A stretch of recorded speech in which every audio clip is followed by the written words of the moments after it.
honor, adoration, and thanksgiving.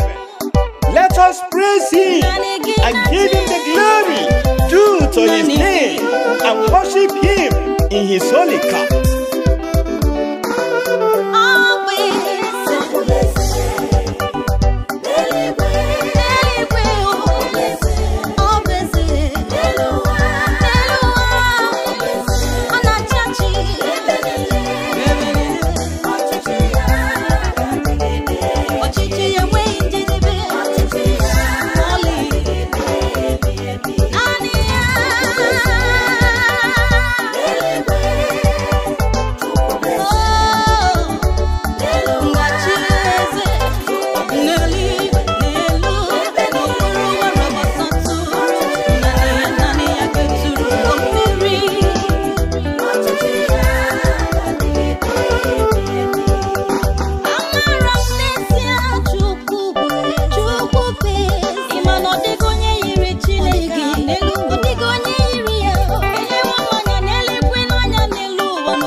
Of heavens, He's exalted and glorified above all else forever.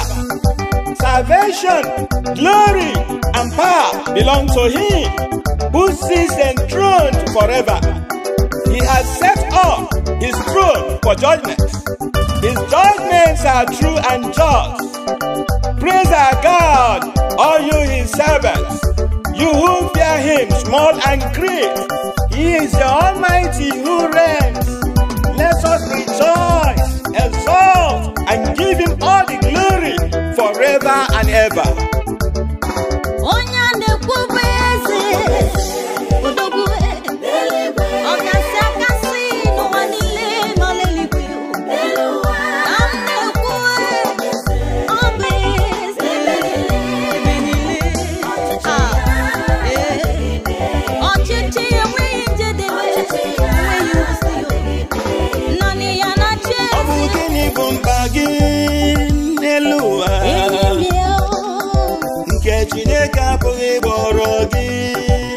Muslim Malari Burumbagi Jafuja Ogenye Rega Ka